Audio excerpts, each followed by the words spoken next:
Yes, Good that was my afternoon. favorite song. Oh, great. Good afternoon, everybody. Welcome to LinkedIn Tuesdays. We're very glad you're with us. It's November 3rd, 2020. Thank you very much for joining us today. For those people who are on Zoom, if you have any questions throughout the presentation, just put them in the chat box. That's down there in the lower part of your screen. You can click on where the blue arrow is, enter any questions in the chat box. For those people who are currently watching on Facebook, if you will, any questions you have, just put them in the comment box. I am monitoring the feed, and we'll make sure that our speaker gets any of those questions that you do ask. For those on Zoom, we ask that you go to the speaker view, which is the lower left-hand corner, and where that red arrow is, you can grab it and slide it back and forth with little white dots. And if you're on a PC or Mac, you can change the aspect ratio of what it is you're doing. Please note this event is being recorded and is currently live on Facebook. The recording will be on the Career DFW Facebook page and on the Career USA YouTube channel for others to view in the future. By participating in this event, and if you post a comment in the chat box or have your microphone or camera on, you give consent for your name, pictures, and comments to appear. Well, good afternoon, everybody. My name is Jeff Morris. I founded Career DFW back in 2008 to help the unemployed in the DFW area. In 2012, I started CareerUSA.org to help people outside the DFW area. I've written a book called What I've Learned About Your Job Search that you may not know. If you're interested, you can drive by the house. I'll throw one out the window like the Pizza Domino delivery pizza guy, see if we can get into your window, Frisbee style. Got them for 10 bucks if you want to come by. Otherwise, on Amazon, they're $15. Since 2007, I've been facilitating and leading the North Dallas Plano Career Focus Group. I'll tell you about our upcoming programming at the end of this presentation. And since 2017, I've been a member of the practice interview team. Well, we have 4 speakers who talk about LinkedIn, and they rotate through every month. Locke Alderson, Terry Sullivan, Ruth Lipsky, and Kurt VandeMotter. And I'm really excited today. Our speaker is Kurt VandeMotter. He's going to talk about LinkedIn from a recruiter's perspective. Kurt is a professional recruiter. He's an executive recruiter. He does this every day. This is what his business is. He pays LinkedIn a large sum of money every year to use the recruiting package. And I'm very excited and glad that Kurt's with us to be able to share his tips and tricks and how we can be found when Kurt's doing a search. So Kurt, thank you for being with us. Hello, Kurt. How's that? Unmute myself. There you go. Good. Well, I didn't want to have any background noise. Well, thanks again, Jeff. I appreciate the opportunity, and as always, hope that I can be a facilitator and answer some questions for some of the folks that are on the call. You know, Jeff, when we've done this in the past, I tell everybody that this is not about me, it's about you all. So if you've got questions, you've got something that you have a particular, angst about or a question about LinkedIn, I won't guarantee that I know all the answers, but I hope that I can be of value to you all today. It's not about me, it's about you. So as Jeff said, just to lay the groundwork, I'm an executive search consultant. I'm a retained search consultant, which means that all of my fees are paid for by companies, not candidates. And I work exclusively with clients. So I think it's not a bad way to start the conversation. I don't know that we started this the last time, Jeff, but I did a meeting with Elite Meat last night. I was the wrap-up speaker for a national event that they have, and Elite Meat is a group of military Green Berets, Navy SEALs, and Army Rangers that are all in the process of leaving their life in the military and joining civilian life. And so every year I normally travel to New York or Chicago to be with them live, and it's just an amazing event for these guys. But last night we did it virtually. And I think I was remiss in doing my taping of that for that group to not share with them more about what recruiters do. So many of you do know what recruiters do, but I'm just going to give you a quick 3-minute overview so that everybody, maybe it's a refresher, but it'll be helpful. So there's 3 kinds of recruiters out there, 3 primary recruiters. There are internal recruiters, and you all probably have had or worked with those before. Those are the people that work for the company and they help hiring managers fill or find people to fill jobs within their organization. And then you've got recruiters, and those are outside recruiters. And those contingent recruiters are an outside third party. They get hired by the company, but generally speaking, in most cases, when a company hires a contingent recruiter, they hire 2 or 3 contingent recruiters because nobody gets paid a penny. The company doesn't pay anybody anything until the company brings the candidate that they want to hire. And so there's no exchange until that executive is brought to the table. And then the percentage is generally lower than what you find in the retained search group, but that's when a fee is paid. And then there's the retained search executives, and that's what I do. And we take a fee up front from our clients, and we give a credit back to them at the end, but we work exclusively. And I think I stated that in my introduction that I'm a retained search executive. So that means that I'm not competing against any other search firm. And I have that exclusivity for generally 90 days. Some people think that those retained search executives are only hired for the high-end jobs, but that's not true. Many organizations, I work with many family-owned organizations that will use my services as a retainer instead of a contingency because they want that one-on-one relationship with one person to guide, counsel, coach, and so forth. So that's the difference. Now, what we want you to do today, Jeff and I, we've done this a couple of times. I think the key here is that I'm going to give you kind of a look on, under the blanket in whatever you call it, of what LinkedIn Recruiter looks like. And that's a product that recruiters use. Many years ago, not all recruiters use the product. For many years in my business, I didn't use the recruiter product until I couldn't afford not to. But let's talk a little bit about what LinkedIn Recruiter is. And so LinkedIn Recruiter is not, first and foremost, it is not a product that you would ever need to or ever consider buying into. For a company of my size, it's not ultra expensive, but it's just become a mandate that we use it. And what they do, what LinkedIn Recruiter does is it was a product that was built for recruiters. And when they built Recruiter, though, they built it on a separate set of APIs, and it sits on top of LinkedIn. So LinkedIn is here, and it's all the data and all the candidates and everybody that's in LinkedIn here. And then the Recruiter product is really built on top of that LinkedIn product. And so it's got its own separate set of APIs that go into LinkedIn for a couple of reasons. So first and foremost, when a recruiter's using LinkedIn Recruiter and they're looking at candidates, you as a candidate cannot see me, okay? Now, there are times that I leave Recruiter and I'll go look at somebody's public profile, and then I would show up. But if I'm exclusively using the LinkedIn Recruiter product, when I'm using that product and I look at candidates, you cannot see me. And candidates often challenge me on that, and they say, no, I see a lot of recruiters, and that could be true. They're not necessarily using the LinkedIn Recruiter product. And the reason is because we pay a premium.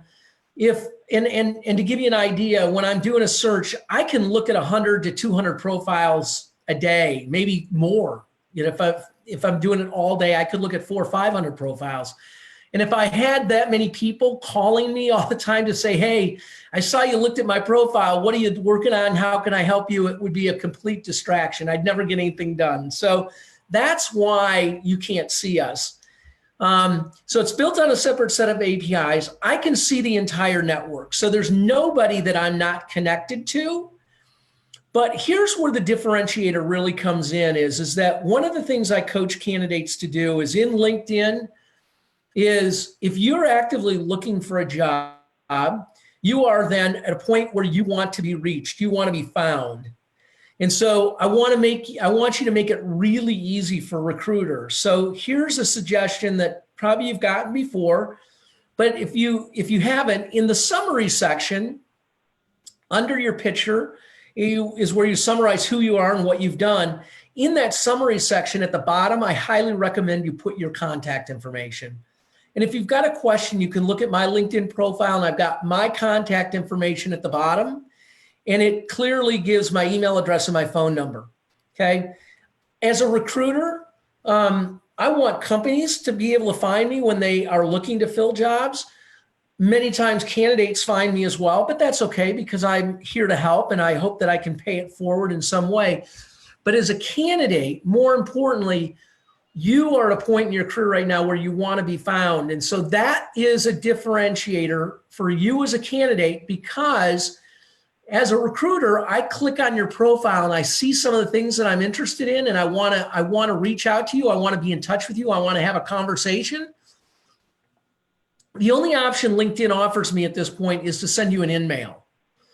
And again, they give me templates and they make it super easy for me to do that. I can send 100 or 120 of those out in a day easily, but not all candidates reply to those messages.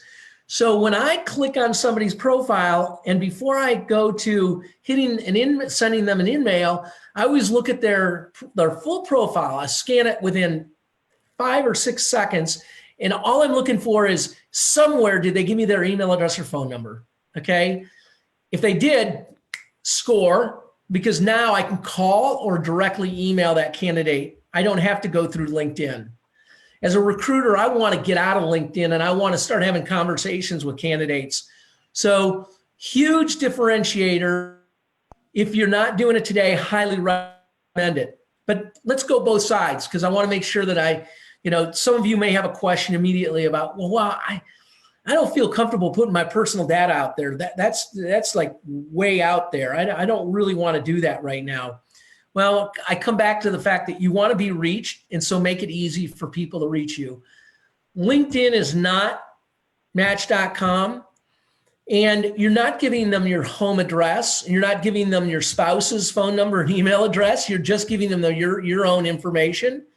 So if you don't want to answer the phone, let it go to voicemail, and you can call the people back if you want to. Or if you see an email that you don't feel comfortable replying to, or if it looks like spam or somebody's done something that you're not comfortable with, then you can delete that email as well. But for those of us recruiters that are trying to get a hold of candidates, this is a way for you as a candidate to expedite and to get to the top of the process, okay? So there's another box you can check, which is you're open to work. Many of you are familiar with that, but let me share with you how that works. And maybe what we should do now is go to share screen. Can I do that? Not yet. Not yet.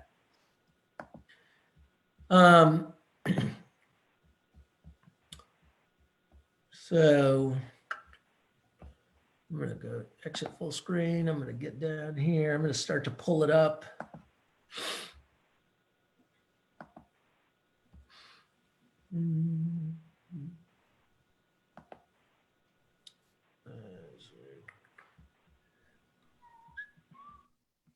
Give me just a second, guys.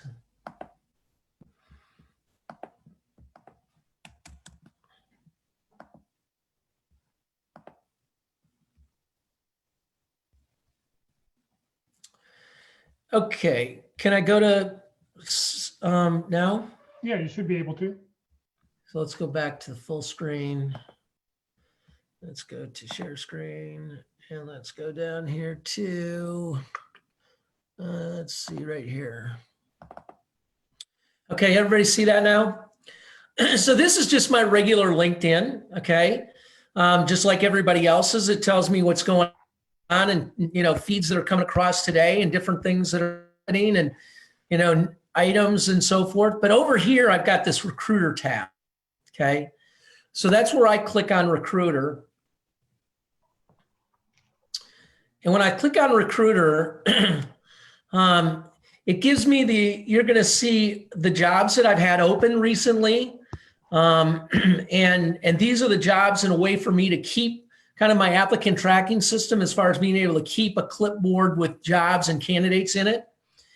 But if I go in to do an advanced search, and this is where and how I might find somebody in this group, is there's a section that LinkedIn has added that's called Spotlights. And so right now I haven't selected anything. So this is my total network that I have access to, 700 million people plus total candidates. So a big network. I've got right here this tab that if I wanted to, I could just select who are all the past candidates that have applied for jobs. I could do people that are more likely to respond.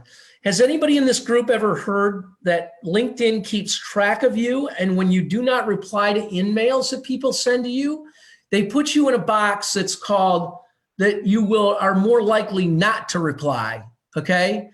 The people that are in this box that are more likely to respond, those are the people that reply to all the messages that get sent to them. So my suggestion to candidates is when somebody sends you an email, even if it's something that you're not interested in, you can send a note back, thanks, I'm not interested. Or maybe I know somebody that you might talk to, or keep me posted, this isn't a good time now, or just thanks. You don't have to type a long message. You don't have to explain what's going on. It may not be a position you're interested in at all, or it might be something that you can't help anybody with, but do reply to all those messages. Then you will show up in this box that you're more likely to reply. Engage with talent brand. That tells me the people that are engaged with my brand and they're watching what's going on. And then open to work. This used to be called open to new opportunities, okay? But now it's called open to work. And so that is a self-selection. As a candidate, have the opportunity to self-select. And I highly recommend that every one of you select that button for the time being. And then these are the people that have company connections with me or something that I'm working on. So these become very, very helpful. And I'm going to do a search for you real quick. And I'm just going to pick a metropolitan area. And let's just go to Minneapolis. Let's job titles first. Let's go to, let's say a sales manager. And I don't care if they're a current or past, okay, right here, down here, current or past, but I can do current, or I can do current and past, or I can just do past, okay? And then let's look at locations. And for simplicity, it's got San Antonio, so let's just go to San Antonio. I'm not going to put any skill assessments. I don't care about previous companies. I don't care where they went to school. I want somebody graduation that graduated sometime around between 19, let's say 80, just for grins. So we'll go 1980 to 2000. Let's call it 5. They'd have 15 years of experience by now, okay? I can look at industries that they came out of. I can put in keywords. I can look at employment types, first names if I know a name, but then I've got all this other stuff that I can do as far as languages, postal codes, years of experience, current companies, past companies, company sizes, company follows, job functions, all kinds of things. But just for grins, let's just go to update and go to right up here. I think I lost it for a minute. It's going to go to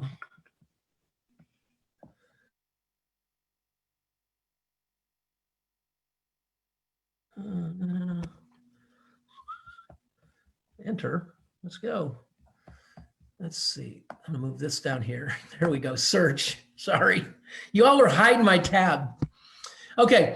So you can see that just what I put in there's 4.1 million people that have the results of what I'm looking for. Okay. Well, I can't look as a recruiter. So I'm teaching you how I work as a recruiter in some degree. Can't give all my secrets away, but I can't look at that many people in a month, let alone a day. So what I might do is go back and go, okay, let's look at the people that are open to work. Well, now we went to 608 people, okay? So we were looking at 4,100 people. Now we're looking at 608. I can look at 608 people, okay? Or if I'm not happy with what I see when I start doing these searches, then I can also go in and add some other elements to the profile. But what I'm trying to instill with you all is that you can see I start big and then I start weaning it down. And LinkedIn gives me the ability to do that, whether it's searching for open to work or if it is choosing somebody that is are more likely to reply. We had 604, now we have 839, okay? But it's still, you can see as a recruiter how I'm moving people through the funnel. Now, some of those 604 are gonna be in this 839. So sometimes I'll select both of them. But then I just start going through and all I'm looking for right now is keywords to the kind of experience that somebody's got, okay? So when I see something that I like, then I can check Bo. I can see all of Bo's experience, okay? Sales executive, self-employed, field director, outside sales manager, all the things that he did. Where he went to school, high school, the skills and endorsements that he has, recommendations. He speaks English. He doesn't have any foreign languages. That's okay. And now I have the email right here. He's giving us his contact information. So instead of going down here and sending an in-mail, that's my in-mail box. And that's where I can select different templates that I've built, okay? I can go in and grab his email address and send him an email or call him directly. Huge differentiator for Bo, okay? I don't know if Bo's getting any activity in his search right now and where he's at, but I would guess if I were to call Bo, he would tell you that he's got a lot of activity and there's a lot of different people that are reaching out to him, okay? And then it's just as simple as scrolling through. So I can pop through these pretty quickly, okay? And then when I want to add somebody to my, pipeline, then I can, so here's Anna. She doesn't give me her contact information. So the only choice I have to do is to go in here and pop in and send her an in-mail, okay? And then I have the ability to save her to a project too. So I can select a project, and again, as a mini ATS, I have the ability to save her background. Jeff, why don't we take a couple of questions? Because I hate to just ramble. We've been going for about 25 minutes now. Do you want to see if there's anybody has any questions? Yeah, we do have some. So the first person, Pat, asked, is it okay to only say open to work to recruiters rather to everyone? I read some other articles suggesting not to use the open to work logo around the profile picture that everybody sees. So, you have the choice of, adding the banner or not. Oh, that's a really good question, Pat. Is it Pat or Patty? Pat, I don't know the answer to that. I will find the answer out and I will get that back to you, Jeff, okay? Okay. I mean, I'll tell you my personal preference is if you're looking for a job, and right now there are many millions of people looking for jobs right now, show the banner because yes, a lot of recruiters are using the recruiting package, but I would say as many recruiters are not using the recruiting package. And, if you want people to know, who knows, you could have a friend of yours who could have a job that you'd be interested in, or they would reach out to you, go, oh, we used to work together. I see you're looking for something. I think we've got something for you at our company.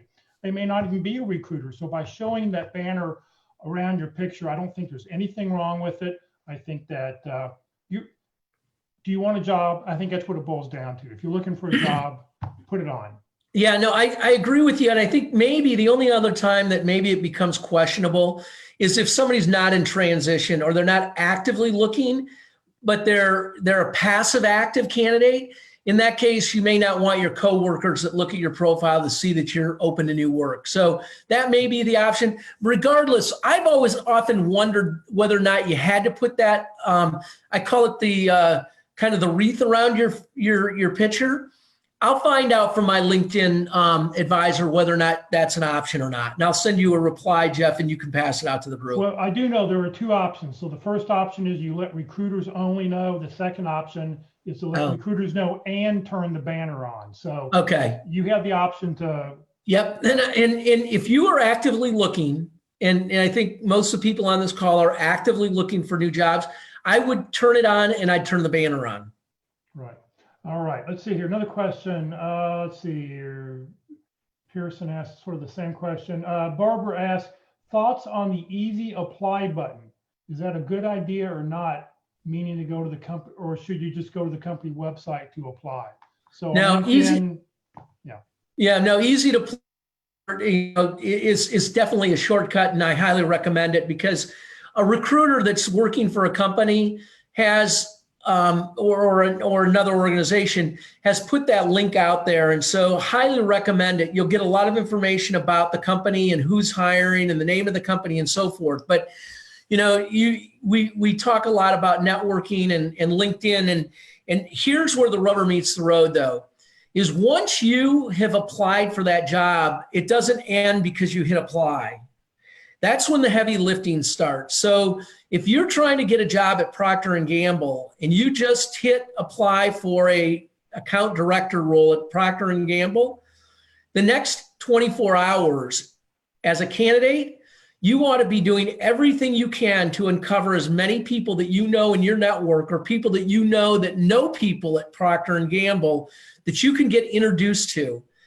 Because what we're trying to do is not go around, we're not trying to go around the hiring manager, the hiring HR person, but if it's Procter & Gamble, if it's a company, more likely than not, when you hit that to easy apply, you're going to go to a company's website and you're going to be working with internal recruiters, okay, versus external recruiters.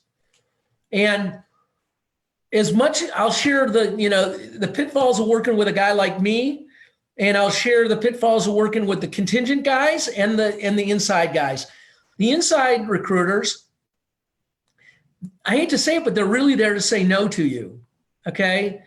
They are looking for the diamond in the rough, okay? They're working with a hiring manager. They've been told that they need somebody that's got this, and this.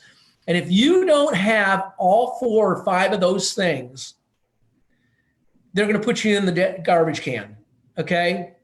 You may have a terrific track record and be inspirational and be able to affect the work that they're trying to do.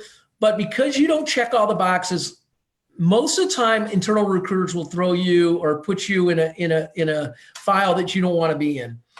That's why it's so important to see if you can find some people that maybe not the hiring manager, but work for Procter or work in that department, or maybe you can get to the hiring manager that just says, hey, I know you probably already have my resume because I applied for the job, but when in doubt, over communicate. I'm sending you another copy of my resume, or I'm sending you a note in hopes that we can have a conversation for 6 minutes about my background. I did not want to assume that my resume made it to your desk. And so whether you're going to the hiring manager with that communication, or you're going to somebody on his team and asking them to take your resume into the hiring manager, that is heavy lifting that most candidates don't take the time to do. And that is where you will find those hidden nuggets and those jobs that you really want. Okay. Cindy asked, are you impressed as a recruiter in the number of completed LinkedIn assessment or test that a candidate has completed? Nope. Okay. No, because I don't look at those assessments, and again, remember that as a recruiter, in thinking like a recruiter, we're starting big. We're looking at that funnel. We're trying to find 40 to 100 candidates that we can have conversations with and get to know. For some recruiters, they may only be looking for 20 candidates, but whether it's 20 or 40 or 100, we all start big and we move that funnel, move that funnel through. And so I would never eliminate anybody for an assessment early on in the process. Now, maybe down the line, the company requires an assessment and a candidate gets eliminated because they don't have something that the company is requiring. But no, I don't ever. As a recruiter, and very seldom will recruiters eliminate a candidate for that. Okay. Tom said you use graduation dates for years of experience. Should we fill in the graduation date even if we were over 55 years old? Yeah. That's the tricky question. I mean, is there age discrimination out there? Absolutely. Can we avoid it? No.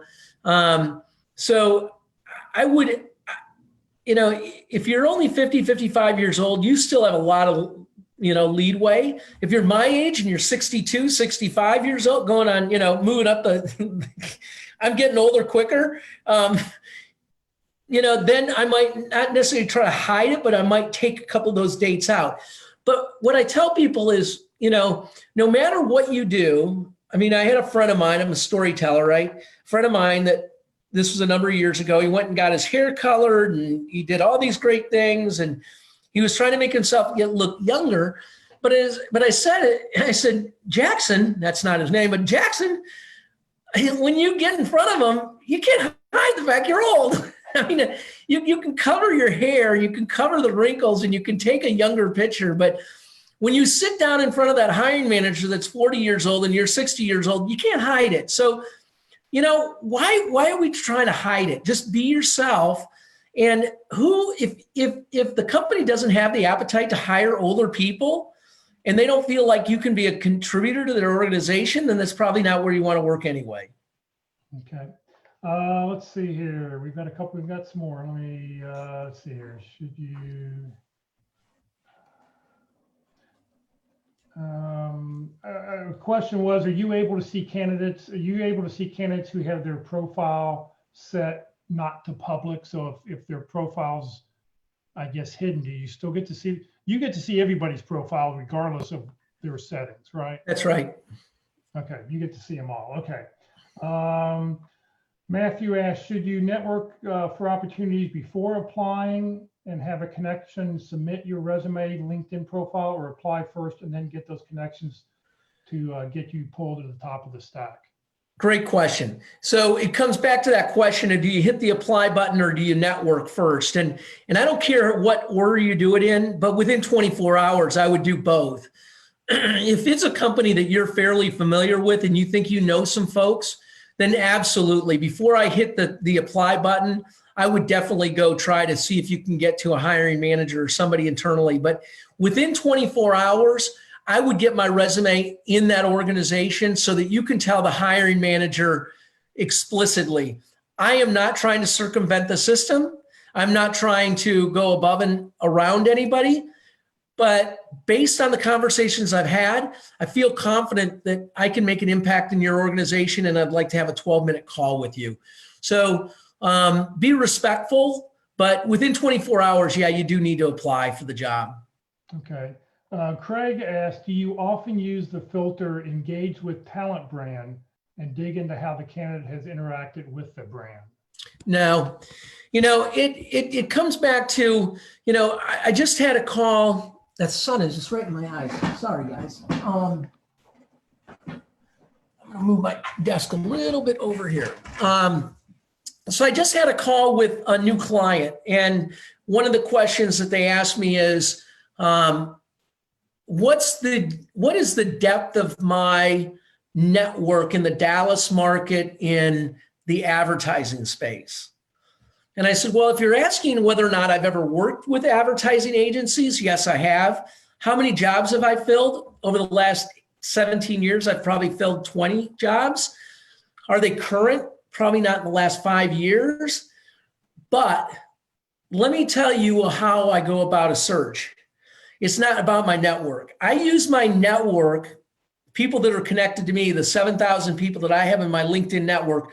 I communicate with them on occasion to maybe let them know that I'm going to start a search, and maybe they know candidates. But But 100% of the time, we start every search from scratch. And so, we don't dig. Not many recruiters spend hours digging into a person's profile and what have they done and what haven't they done, because we want to have a conversation with you right away. We want to fill jobs just as quickly as the company wants us to fill jobs. And so I want to get out of your LinkedIn profile. I want to get a resume, and I want to have a conversation with you quickly. That's how I'm going to get to know you, not about all the stuff that you put in your LinkedIn profile or how many people you're connected to or, all the other stuff. Now, in that bottom section down here where you do see this skills and endorsements, let me tell you where I did use it recently extensively.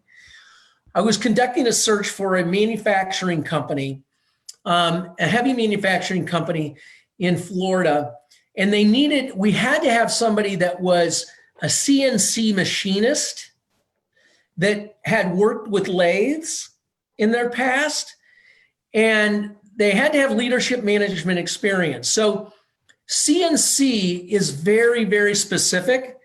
So I started by looking small in that geographic area where the client is located, but I quickly had to open it up. So I would go to look in Ohio, and then I'd look in Michigan where these machinists are at, and then I'd look in Wisconsin. And I put in keywords, CNC, industry, CNC. When I do that and I start searching, profiles pop up and it highlights right in their profile everywhere where they've got CNC experience. And then at the bottom, if they say they're CNC, but in the skills and endorsements section, they don't have CNC listed in there at all, boom, I'm out of there. I got to go to the next candidate, because that was such an intense part of the search. So I'm kind of lying to you. Yeah, we do use it occasionally, but not all the time. I think more importantly, Jeff, we've talked about this a number of times, is using keywords. And that is highly recommended when you are looking for a job, a new career, a new opportunity. Identifying the keywords that go along with that job is critical to your search success. And so a great place to start is job descriptions, and looking at the keywords that companies are looking for, making sure that those keywords are smothered or sprinkled throughout your LinkedIn profile. If you're looking to be today, let's say you're looking to be a data analyst. Well, there are all kinds of keywords that a data analyst might use to be current in their trends today. And so all those keywords, whether it's Google search or whatever it might be, have got to be smothered through your LinkedIn profile in order for somebody to find you. And so keywords are just not leadership, revenue. Those are all important. But for the specific industries that you're in, if there are keywords like CNC, make sure that those are smothered in your LinkedIn profile as well. And that's what leads to the next question. Laura asked, should you include accomplishments in the summary or the about section? Do you want data and numbers or? All that I can get. Whenever because sometimes I can't get a resume right away, but I want to keep that candidate hot in my search. And they've given me key data points that describe their success or their ability to potentially be successful, then I'll use their LinkedIn profile until I get a copy of their resume to keep and stay acquainted with that candidate. Okay. Barbara asked, every day I receive emails from recruiters, and she has that in quotes, for jobs from recruiting companies that are not name brand. Most all seem to be offshore, if I had to make a guess. Should I just ignore them because they're companies that I'm not familiar with? Yeah, great question, Barbara. It goes into that question about making sure that you keep the blinders off, okay? And so during your search as candidates, one of the tools I can suggest to people is to keep the blinders off, because we don't know what we don't know. And the only time that we really have to turn down a job is when we've gotten a job offer, right? If you turn down jobs before you get job offers, in many cases, you may be turning down great opportunities. And so, Barbara, I can't tell you the answer to that question, but I would certainly probably try to dig up a little bit more information either on the recruiting organization or about the job they're searching for before I just rule it out. Case in point, name of my company is Linked Executive Search. Okay, sole proprietor, number 9 on the Forbes list. Okay. I am easy to find because you go to Forbes, I'm there all over the place, but I'm a boutique. I'm tiny. I'm a one-man show. So, it don't just go on the fact that they're a boutique or they're a small agency. The fact that they may be doing offshore sourcing for a company could be another thing, but I wouldn't rule it out until I knew that it wasn't an opportunity that I wanted to explore. Okay. Let's see here. Rhonda asked, how do we reply to a recruiter if we're not ready to work with a recruiter yet, especially if the recruiter is not offering the company name? Perhaps we should explore other possibilities first. How do we reply? Maybe just stop there. Yeah, no, great question, Barbara. Here's where you just got to go with your faith in some degree, but I'll share with you personally. There isn't a search that I conduct that's not confidential.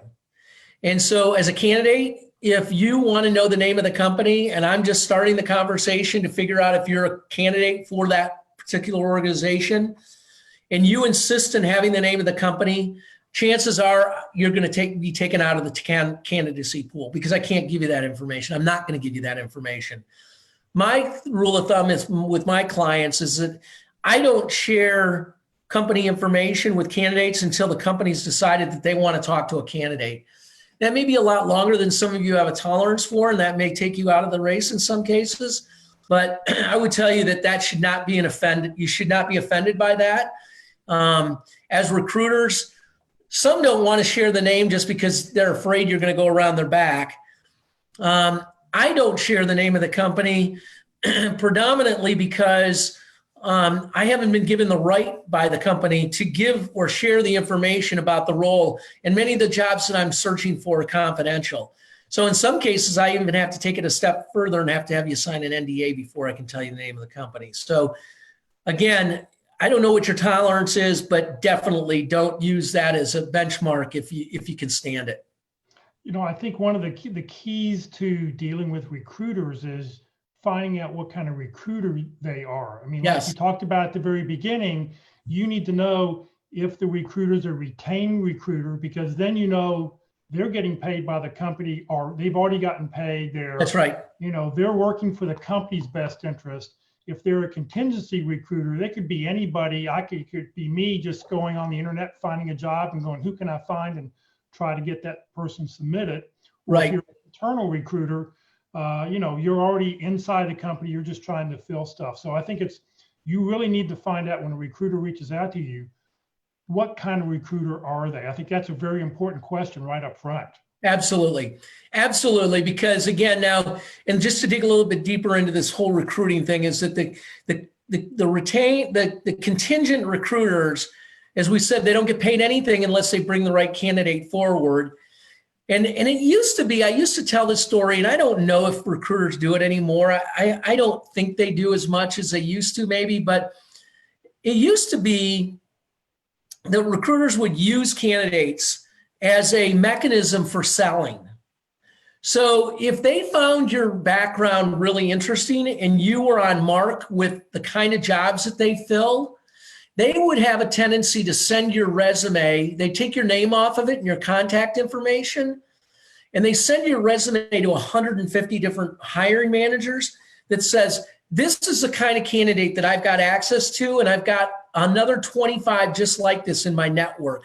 Can we talk about how I can work with your company to fill some of your roles? Okay. Well, they're using you to sell their product. Okay. So I don't like that, but I think again, what Jeff said is so important is there's nothing wrong when you get a call from a recruiter for you to ask, can you tell me where you fit in the food chain? Are you an internal recruiter? Are you a contingent recruiter? Are you a retained recruiter? What's your relationship with the company? and then just shut up and let them tell you who they are and what they do. You'll learn a lot, and that'll help you in your communication style. Because as Jeff said, I'm a retained search executive. I get a retainer up front that's non-refundable, and I'm exclusive on the deal. So if I'm having an active conversation with you and I like what I hear, but you insist in knowing the name of the company, again, you may take your name out of the race way too early before you've been given an opportunity to even chat with the company. Yeah, I think, sometimes when you're talking to recruiters, if the hair on the back of your neck starts to stand up, you go, all right, time to move on. That's right. I agree with that. You get that funny feeling. All right, let's see here. Lily asked, a recruiter at my last company told me last week that I had too much competition from the outside and therefore got a reject email for the 2 positions for which he was recruiting for. Will I kick him off for future positions if I go directly to the hiring manager or someone else in the company who would pass my resume on to the hiring manager? Nope. Go. Especially now we know who the recruiter is. It's an internal recruiter. Okay. I don't need to know the name of the company, but some of these internal recruiters, I used to tell people these stories. At one point I was asked to help work for T-Mobile. And any of you that have worked, I use T-Mobile. I came out of the telecom business. I have great respect for all the telecom providers, but the story that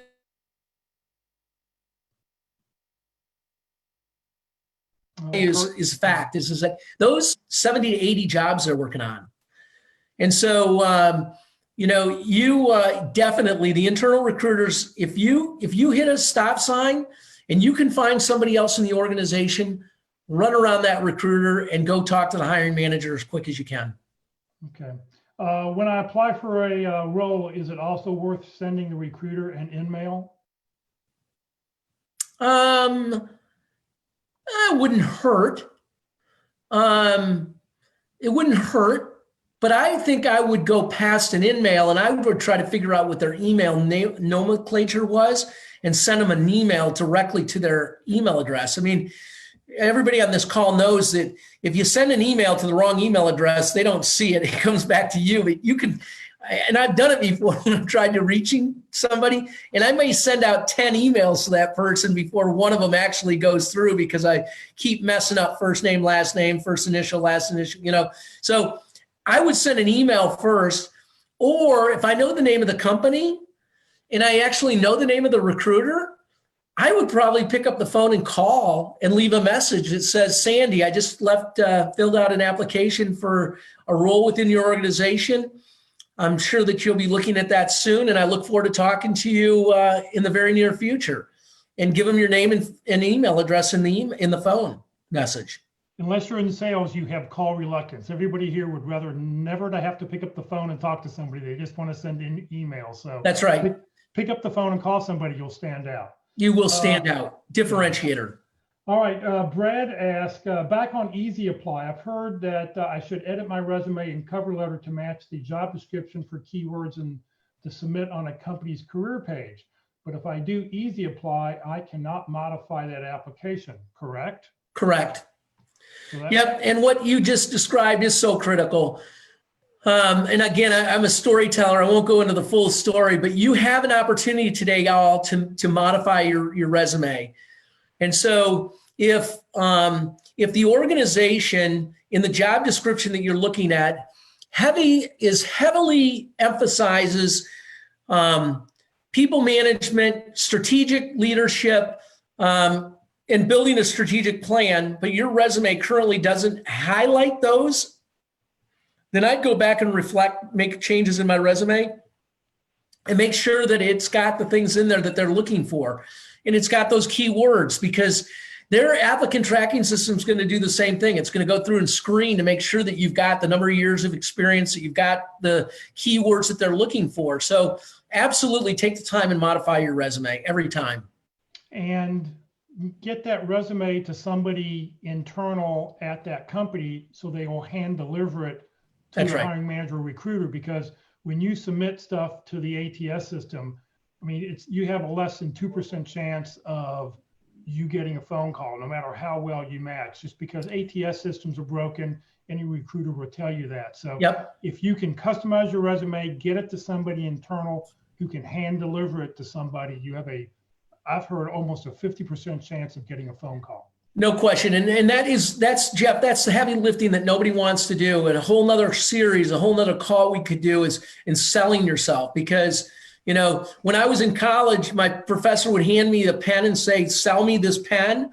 And I'd say, it's a big pen. It feels good in my finger. It writes nicely, yada, yada. You are the big pen now, guys. You have to sell yourself. And the only way that you can do that is if you're not a salesperson, go align yourself with somebody that is and learn how to sell. Right. This next question also came from Brad. How do you find the right internal recruiter? Sometimes a LinkedIn post isn't attached to a specific recruiter and the company might have 20 recruiters. Right. The suggestion I've always heard is if you don't know which one it is, look for the recruiting manager, look for the person in charge of HR, and Right. email that person, because that person will push it down to the right person. Absolutely. And again, I mean, it's a sales approach. It's a scatter approach. You can't assume that just by sending in one application, one ATS, that you're going to get an invitation to come in and talk to the company, no matter what your experience is. And so we've got to scatter. We've got to try to get as many people as we know in that organization to willingly take your resume into the hiring manager. But that is the heaviest lifting for everybody on this call. Okay, here's an interesting thing, and I didn't know this. Robin put a comment here saying, if you use the Easy Apply, you can upload a targeted resume to LinkedIn and select it for that Easy Apply application. So just as a good to know bit, for everybody out there, apparently you can do that. So good. All right, so Barbara has a great question here. What are your top 3 tips to stand out on LinkedIn? Top 3 tips to stand out on LinkedIn. Make sure you got a current picture. You've got a picture in there that's just of you. Can't tell you how many crazy pictures I've seen over my time, but for whatever reason it is, if it's not me, if somebody else wants to see that picture, I think having a full profile. The candidates that don't fill in their profile, they just give you the job titles or what they were there during these time periods is a key. I like to see a full written summary so I can see what the candidate's done and how they summarize their previous experience, okay? I do read the summary sections very, very frequently. And then as a recruiter, I think it's just, again, it comes back to what we talked about at the very beginning. You're at a point in your career where you want to be reached right now, so make it easy for recruiters to find you and give us your contact information right in your summary section. Right. So here, like we're looking at Robert's right now, you can see that he didn't put an email or a phone number in his, Right. So that's in the contact section of his profile. Can you go down? Oh, and he doesn't have it in his summary statement either. So Correct. He has it in either place. So you would just skip right over and you'd go to the next person. If I really wanted to talk to him, I'd go in and I'd hit this button and I'd send him compose a message, and I can go in and put a template in there that I've written, and then I can customize it for him.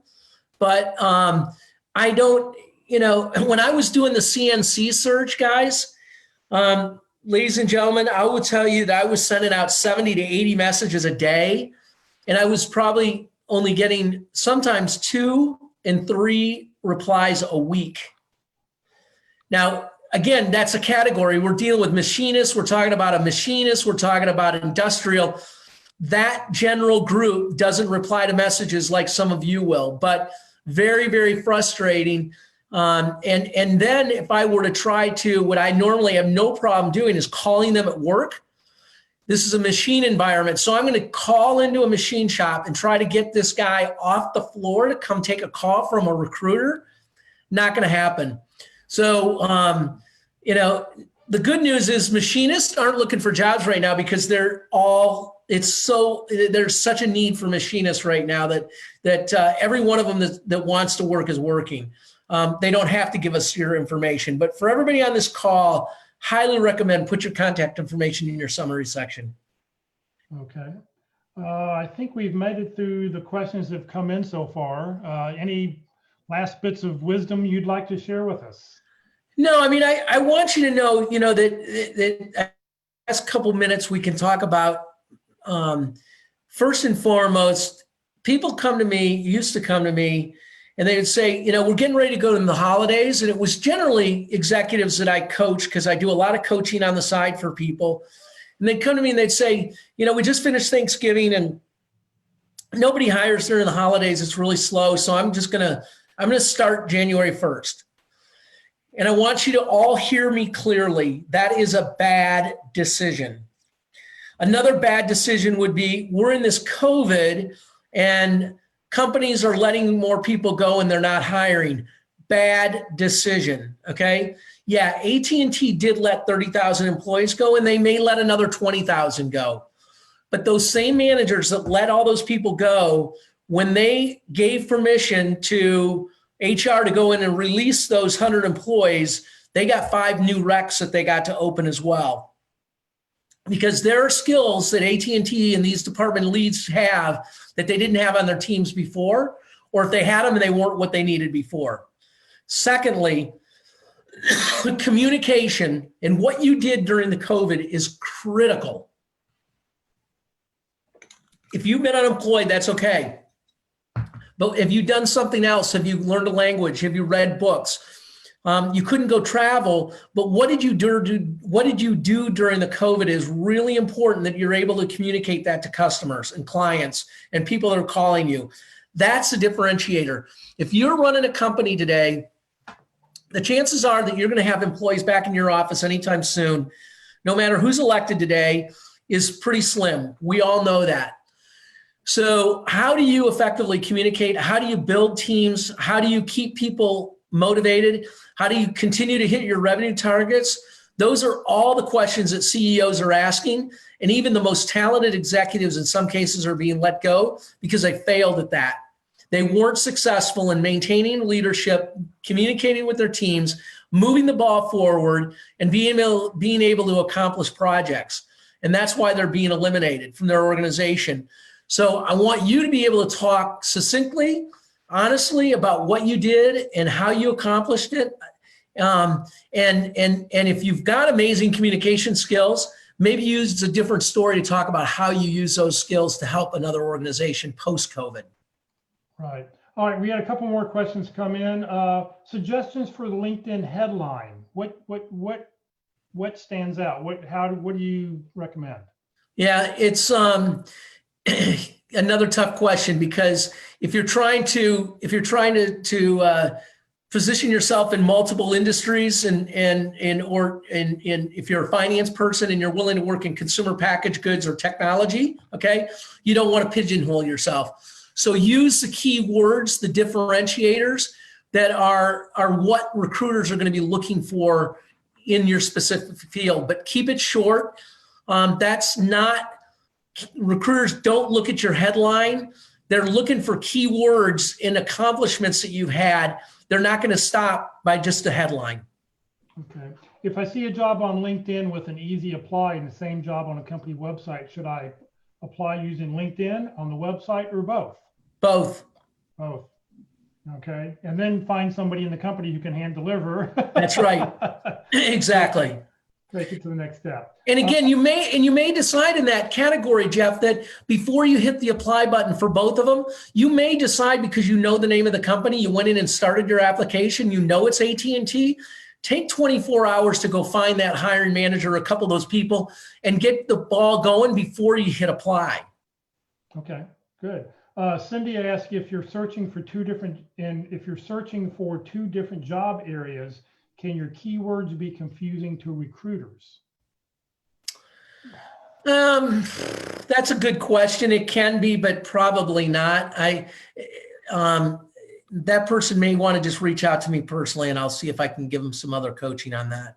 Yeah, I mean, I think in that point, what it's saying is you want your LinkedIn profile to be very robust, have lots of keywords in it. And yes, it could be that you do this and you do A and you can do B, but when you're doing a search and you're putting in keywords, you just want to see that they pop up. You want to see some results so that whatever kind of search you're doing, you're going to find that person regardless of what kind of position it is, if they have good keywords. That's right. Okay. Let's see here. Then somebody said, can we link in with you after the call? Absolutely. Absolutely. I'm available to anybody. Send me a message. And if anybody's got specific questions, I'll try to be as helpful as I possibly can. All right. Well, Kurt, thank you very, very much. I think this has been great information. Hopefully everybody online has learned. We had Good. This definitely has been the biggest crowd we've had for LinkedIn. So you're a draw. I can say that. So, well, you guys are awesome. Keep your heads up, guys. Positive mental attitudes. I've got a sign up here that says attitude is everything. Okay. And it is. I highly recommend keep a positive mental attitude. There's going to be a great job out there for you. And at Godspeed, we're going to get through this together. Okay. Great. Well, Kurt, thank you very, very much. Appreciate it. So upcoming here next week, our speaker is going to be Ruth Lipsky. She's a recruiter at she works for Lehigh Harrison, and she counsels people all the time. So it'll be LinkedIn for special job seekers. Okay, so what we need everybody to do right now is to hold up your right hand. Everybody get your right hand up. I want to see it in the screen. I see a bunch of them. All right. And now, please say the following. I, Morris, promise to always send a personal note whenever I send a LinkedIn request to anybody I want to connect with. This includes when I use my cell phone or my computer. Okay, so when you send Kurt an email or a LinkedIn request this afternoon, please be sure to always send that personal note. For those people who are veterans, or if you're currently in the military, LinkedIn does offer a year of LinkedIn Premium. That never came up as far as should you be on LinkedIn Premium. You'll still be found through a recruiting package no matter what version you're on. But the only prerequisite if you do that is you've got to have your military service listed on your LinkedIn profile. Upcoming programming that we've got going on. Tomorrow at 1 o'clock, we have completed our 13 session of 13 workshops on interviewing. So for the month of November and December, we're going to have special guest speakers. So tomorrow, Mark McDonald, who was part of the 13 sessions, we'll talk about confident candidate lessons from the pit crew. So this will be 13 sessions crammed into one hour and a half session. So join us tomorrow at 1 o'clock. On Thursday, we'll be doing our effective resume session. Last week, we talked a little about LinkedIn, a little bit about the executive bio. We'll have another topic this week that we'll sort of talk about before we get to the basics of resumes. And you're welcome to submit your resume, and we'll be glad to review it. And you're welcome to, take your name off the resume, make it Mickey Mouse or Angelina Jolie, whoever you want to be, or just hide your whole header information because it will be out there in public. And then this Friday at the North Dallas Plano Career Focus Group, we'll be doing open forum. So we will talk about whatever it is you want to talk about. So if you have questions about your career search, join us on Friday at 9:30, and we will answer your questions. We'll hang out as long as you'd like to hang out. So just as a reminder, this session has been recorded. All these sessions will be recorded. They are on the Career DFW Facebook page live, and then they stay there. And I'll be uploading this session to the Career USA YouTube channel later this afternoon. Please follow us on Facebook. Please subscribe to our YouTube channel. That way, when we do post new things, you'll find out all about it. If you want to see, if you go to the YouTube channel, it looks something like this. You want to go to Career USA, click on playlist is the easiest way to do this. And then that way you'll see the 6 or 7 different playlists that I've created: effective resumes, interviewing, LinkedIn, and then underneath that where you see that red arrow, don't click on the video, but click underneath it where you see view full playlist, and you'll see all the different sessions listed, and you can then pick the one you want to see. So just please note, Career DFW is a 501c3 nonprofit organization. We have no full or part-time employees. I don't get paid to do this. Kurt volunteered his time to speak with us today. Career DFW survives on donations. Please consider when you do make a donation, please consider making a donation when you do get your next great opportunity. That would be appreciated so we can continue to do what we're doing every day of the week. And if your company happens to offer matching donations, please look us up. Allow your donation to double in value. If you don't see our name on the list, please reach out to me and I will get our name added to that list. So Kurt, thank you very much again. And everybody, thank you very much for joining us. And hopefully we'll see you later this week.